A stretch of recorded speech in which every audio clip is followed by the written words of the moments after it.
Vamos então no tópico 1, sofrimento como uma forma de revelar a Deus. Subtópico 1, Deus é soberano, 33, 14 e 15. Nesse primeiro discurso, Eliú destaca a queixa de Jó, porque Deus não lhe respondera. Para o jovem amigo do patriarca, este não leva em conta a majestade divina que distingue o Criador de suas criaturas. Nesse sentido, Jó havia ignorado que Deus é infinitamente maior do que o homem e não precisa explicá-lo acerca de suas ações nem de seu silêncio. Então este é o primeiro discurso de Eliú, e ele vai falar a respeito de Jó, porque Jó diz que Deus não respondia a ele. Então Eliú interpretou da seguinte maneira: ô Jó, Deus é soberano, ele faz o que quer, ele não tem que dar satisfação a você. Então veja bem, nós devemos saber que Deus fala conosco. Se você está passando por alguma coisa, pode conversar com Deus, pode pedir explicação, pode pedir a Deus para tirar isso de você, pode orar, buscar a presença de Deus, e você vai receber sua bênção. Também você vê quantas pessoas Deus usa para curar as pessoas. Procure, não fique aí esperando morrer, não. E se você está sofrendo, não fique esperando ficar pior, não. Busque solução, busque Deus. Ore, busque, jejue, busque uma resposta. Deus é Deus vivo, Deus presente, e Ele nos ajuda. Olha, nós temos orado por pessoas, nós temos um grupo de oração, tem acontecido coisas incríveis.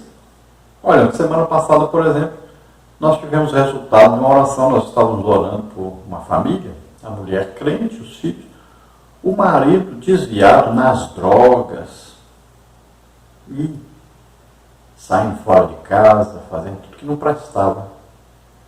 Nós começamos a orar.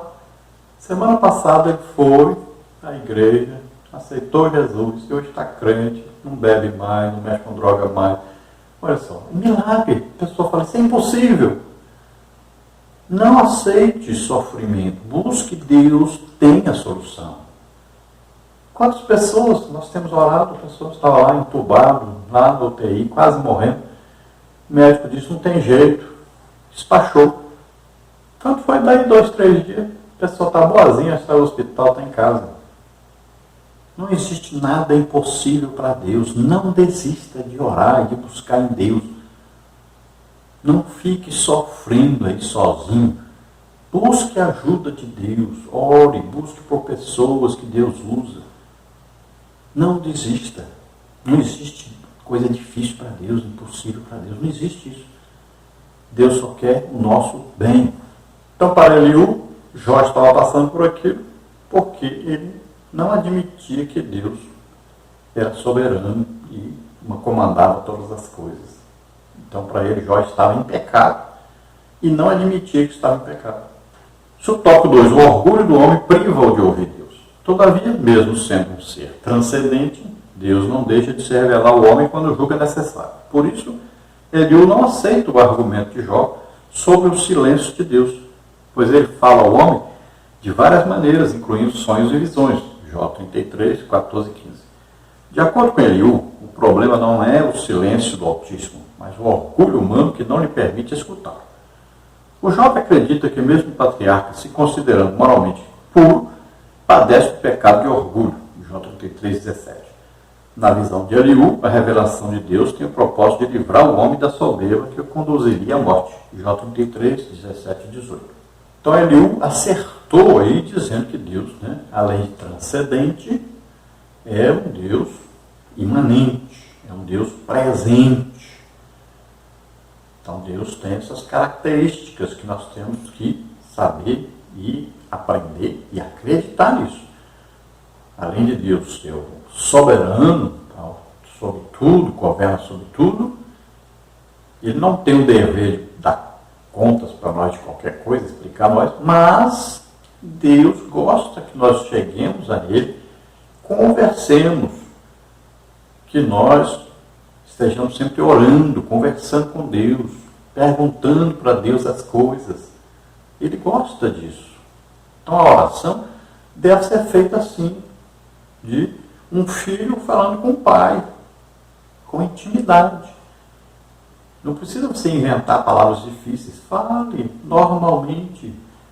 Pergunte a Deus as coisas. Converse com Deus. Deus está presente. Lembre-se, a maior prova de que Deus está presente é que Ele mora dentro de nós. O Espírito Santo mora dentro de nós. Ele é Deus. Sabe tudo a nosso respeito. Conhece tudo. Sabe presente, passado, futuro, tudo. Então, Ele está presente conosco. Não é que Ele... eu vou orar aqui para que Deus venha falar comigo. Ele já está aí dentro de você. Lembre-se disso. Nós temos um companheiro íntimo que conhece tudo a nosso respeito. Nós temos que falar com ele, né? Então Jó reclama do silêncio de Deus. Ele queria que Deus falasse com ele. Então Eliú acha isso absurdo, Jó falar isso, né? Então ele diz, não, Jó, não é que Deus não queira falar com você, não venha falar. É você que é orgulhoso, é você que é soberbo, e aí não escuta Deus falar. Olha só.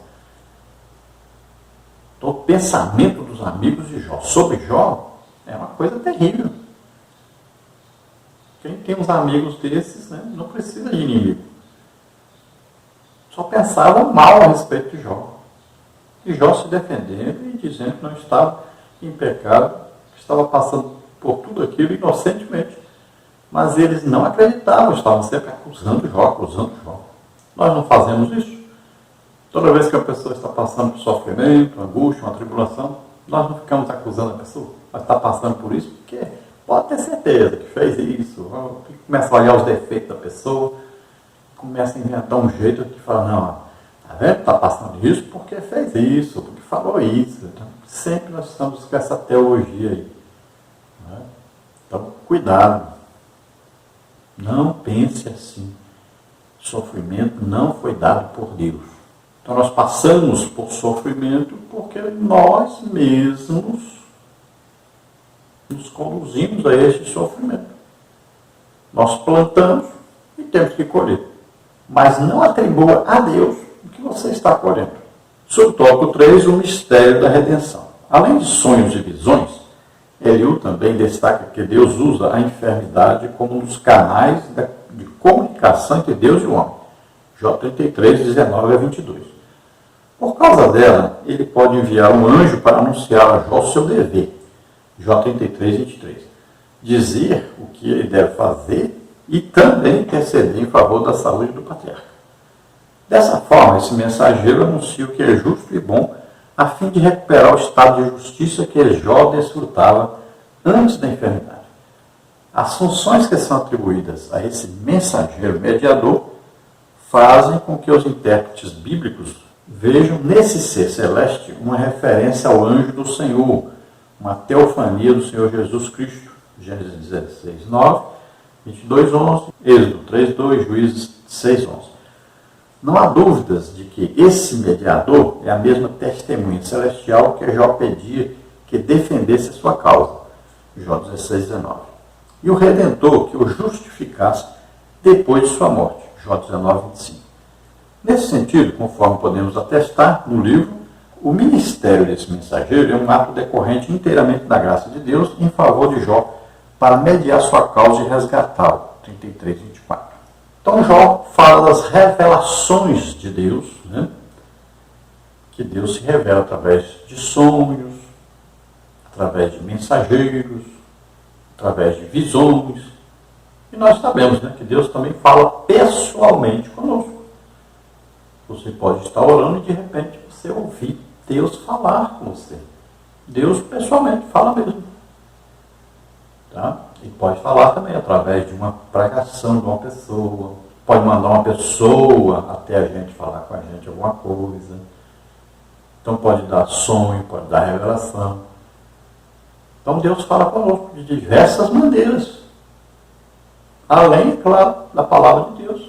Mas existem várias outras maneiras de Deus falar conosco. Através de uma profecia, né? Uma palavra de sabedoria, coisa no futuro, palavra de conhecimento, uma revelação do passado, do presente. Então Deus tem várias maneiras de falar conosco. E Ele fala. E eu, de vez em quando, eu recebo em sonho alguma coisa que Deus quer falar comigo, me avisar de alguma coisa. Até um concerto. Eu passei tempo com o carro fazendo um barulho no painel, mandei desmontar o painel todo, mandei fazer tudo. Desmontaram o carro quase todo e não descobriram o que era. E de repente, num sonho, Deus me revelou onde é que estava. Me mostrou, abrindo o capô do carro, olhando lá na dobradiça, o que era o problema. Pronto, fui lá, fui na oficina e o cara falou, bota um pedacinho de sandália havaiana aí. Pronto, botou. Nunca mais teve um barulhinho. Então, olha só, um sonho, eu pedindo, Deus, eu preciso saber o que é isso. Vou vender o carro porque eu não aguento mais esse barulhinho. E Deus, num sonho, me mostrou direitinho onde era. Outro dia eu fui viajar e Deus me mostrou, olha, não vá nesse carro, vai em outro carro, porque esse carro vai ter um acidente. E eu temei e fui com o carro que Deus disse para não ir. E passei em cima daquela loma de freio, uma carreta no meio da estrada, arrebentou a roda, arrebentou o pneu, rasgou o pneu todinho. Mas Deus avisou, mas eu temei e fui. Então veja só, Deus fala conosco. Sempre acredite nisso, Deus fala conosco. Preste atenção que você vai ouvir Deus falar. Certa vez eu fui em uma igreja e comecei a falar em línguas. E o pastor estava pedindo orientação de Deus. Você deveria ir para o Uruguai como missionário. E eu falando em línguas, e ele entendeu claramente. Deus falou com ele que era para ele ir, que Deus estava mandando. Então isso acontece muito. Então Deus tem várias maneiras para falar com a gente. Acredite nisso.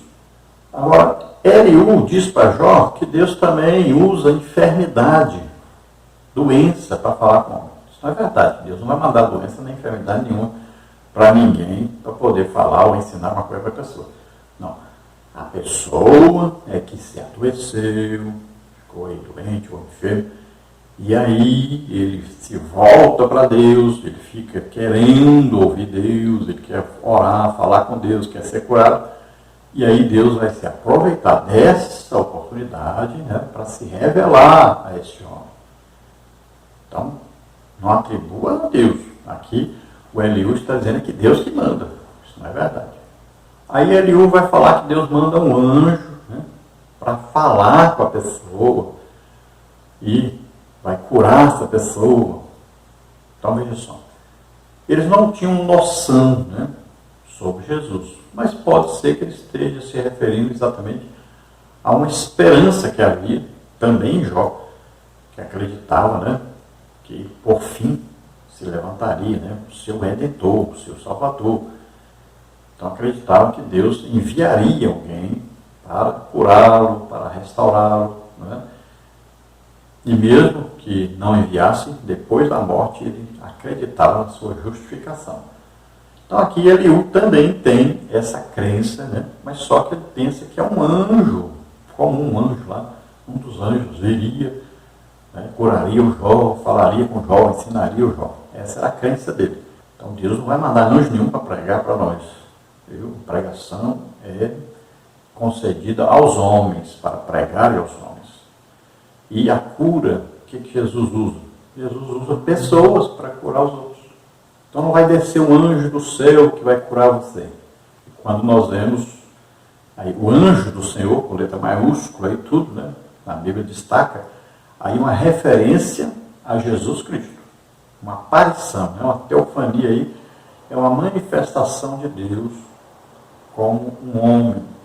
E nós vemos que Jesus veio, né, em forma de homem e pregou o Evangelho, curou pessoas, né, ensinou, trouxe a nós uma mensagem de salvação.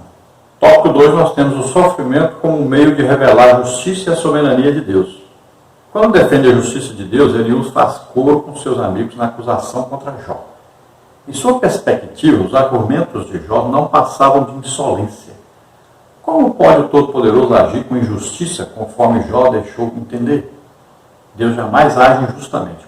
Por isso, contrariaria sua própria natureza. Jó 34, 10 e 12.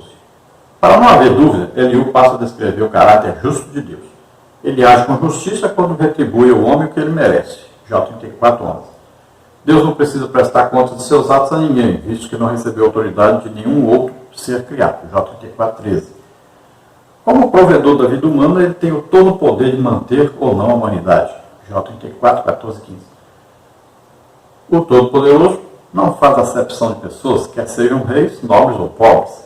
Jó 34:16-20. Deus é onisciente e, como tal, conhece os passos e as intenções de todos os homens, sem precisar inquiri-los em juízo. Jó 34:21-25. Ele é justo para punir os maus. Jó 34:25-30. Então, Eliú, como fazem os outros amigos, acusa Jó, condena Jó e diz que tudo que ele está passando é porque ele merece, ele está recebendo uma retribuição de Deus ao seu pecado. Agora que Deus é soberano, todos nós sabemos que ele pode fazer o que quiser. Todos nós sabemos que ele tem todo o poder. Todos nós sabemos que ele conhece todas as coisas, sabe tudo. Todos nós sabemos. Agora devemos entender que nós temos um Deus cheio de amor, de misericórdia, que só quer o nosso bem. E um Deus que gosta de se relacionar conosco. E é o que está faltando muito hoje, é oração, é conversar com Deus. Então, Eliú diz para Jó que Deus retribui ao homem aquilo que ele faz de mal. É aquele ditado, né? Aqui se faz, aqui se paga. Mas não é verdade isso, né? Nós sabemos muito bem disso. Quantas pessoas ímpias existem por aí, vivem muito bem. Deus não precisa prestar conta a ninguém, sabemos disso. Mas Ele gosta que nós perguntemos, e se nós insistirmos, Ele vai nos explicar as coisas do jeito que estão acontecendo, por que estão acontecendo. Podemos saber muitas coisas, desde que nós nos interessemos em conversar com Deus. Então sabemos que Deus tem poder de manter ou não a humanidade, de dar vida, de dar morte. Sabemos disso. Mas o que Deus quer? Deus não tem prazer na morte do ímpio. Deus não tem interesse nenhum que a pessoa morra sem ser salvo. Não. Pelo contrário, Ele quer que todos sejam salvos. Deus não faz acepção de pessoas. Isso é muito interessante. Então, Ele manda chuva para todos, manda sol. Né? Olha, eu oro por pessoas, tanto faz ser crente como descrente, Jesus cura tudo. Não interessa se a pessoa vai aceitar Jesus depois ou não. Ele não faz acepção de pessoas. Deus não se deixa corromper, não é porque alguém é pobre, porque alguém é rico, que vai conseguir alguma coisa de Deus. Não, Deus não olha isso. Deus não olha se ele tem diploma ou se não tem. Nada disso. Deus não faz essa acepção de pessoas. Também, Deus conhece todas as coisas. Então, Ele sabe exatamente o que a pessoa vai fazer no futuro. Então, às vezes, Ele cura uma pessoa, sabe que essa pessoa nunca vai se converter. Quantos crentes foram batizados no Espírito Santo? Deus sabe que não vai pregar para ninguém, não vai se interessar, vai até se desviar no futuro. Mas Ele deu, a pessoa pediu, acreditou, recebeu. Então Deus é justo. Sabemos que, no final, o que vai acontecer? Os justos serão salvos e os ímpios serão condenados ao lago de fogo e enxofre. Justos viverão eternamente com Deus. Mas os ímpios são condenados, lançados no lago de fogo e enxofre. Então existe um futuro e Deus vai dar o futuro de acordo com a fé, a crença e a vida de cada um. Subtópico 3, a defesa da soberania de Deus. Atente para a seguinte pergunta. Será que Deus deve recompensá-lo segundo o que você quer ou não quer? Jó 34:33. Eliú encerra o capítulo mostrando a Jó que Deus, em sua soberania e livre vontade, não tem a obrigação de agir segundo o querer do homem. Sendo soberano, ele não está sujeito a qualquer julgamento humano. Por todo o livro de Jó, o autor destaca a soberania divina. Um exemplo disso está claro no uso da palavra todo-poderoso, que ocorre 31 vezes. Para Eliú, portanto, por ser soberano, Deus jamais age com injustiça, como Jó deve entender. Todavia, preciso destacar duas coisas sobre a fala de Eliú. Primeiramente, ele, assim como seus amigos, erra por partir do princípio de que Jó havia cometido pecado. Em segundo lugar, Eliú exalta apenas a justiça de Deus e nada diz acerca de sua misericórdia. Para ele, o Altíssimo havia posto sua justiça soberana acima do seu amor, o que é um erro crasso. Deus, sem dúvida alguma, é justo, mas grandiosamente amoroso e misericordioso. Então Deus não nos recompensa segundo o que nós queremos, ou faz o contrário. Né? Então veja só, Deus, Ele é justo, Ele é amoroso, misericordioso. E a Bíblia diz que no tribunal de Cristo nós receberemos galardão, né, segundo o que nós fizemos aqui na terra, segundo a obra de cada um. Existem diferenças aí das obras, né? E no tribunal de Cristo, os salvos serão julgados pela sua intenção, né, por aquilo que fez, pelas suas obras, tudo isso terá o seu julgamento. Já estão salvos. E os ímpios, por não terem aceitado Jesus como Senhor e Salvador, mesmo que tenham feito grandes obras, ajudado pessoas, dado esmola, mesmo assim serão lançados no lago de fogo e enxofre, por não terem aceitado Jesus como Senhor e Salvador, não terem se arrependido dos seus pecados e confiado que Jesus levou sobre ele esses pecados.